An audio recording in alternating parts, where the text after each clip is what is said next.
দেতা কোৱা ফেচবুকৰ কিবা বেলেগ নাম আছে নেকি আছে ফেচবুকৰ আৰু এটা নাম আছে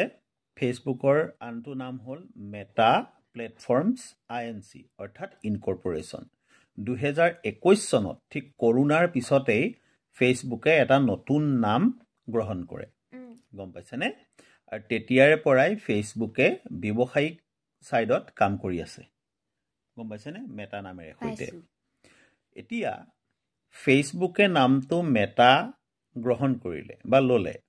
তাৰ পিছতো আমি মেটাৰ সলনি কিয় ফেচবুক বুলি কৈ আছো ইয়াৰ মূলতে কাহিনীটো হ'ল যে ফেচবুকে যদিও মেটা নামটো লৈছে ইমানেই মানুহৰ বুকুৰ ভিতৰলৈকে ফেচবুক সোমাই গ'ল যে মানুহে নামটো এৰিব পৰা নাই ইয়াকে যদি ব্যৱসায়িক নামেৰে সৈতে মানে দৃষ্টিভংগীৰে সৈতে চোৱা যায় তেতিয়াহ'লে ক'ব পাৰি ব্ৰেণ্ড লয়েলিটি বুলি মানুহে বেলেগ বেলেগ ধৰণৰ গা ধোৱা চাবোন ব্যৱহাৰ কৰে কিন্তু বহু ক্ষেত্ৰত আমি এতিয়াও গা ধোৱা চাবোনটোক লাক্স চাবোন বুলিহে কওঁ হয় নহয় বাৰু হয় ধৰি লোৱা লিৰিল ব্যৱহাৰ কৰিছে বা পিয়াৰ্ছ ব্যৱহাৰ কৰিছে আমি কওঁ কিন্তু লাক্স চাবোনটো বুলি মানে আমাৰ বুকুত ইমানেই সোমাই গ'ল লাক্স চাবোন নামটো ইমানেই ব্ৰেণ্ডটো আমাৰ বুকুৰ ভিতৰলৈ সোমাই গ'ল যে আপুনি যিকোনো কাপোৰ ধোৱা গা ধোৱা চাবোনক লাক্স চাবোন বুলিয়ে ক'বলৈ আৰম্ভ কৰিলোঁ গম পাইছা ফেচবুকৰ ক্ষেত্ৰতো তেনেকুৱা হ'ল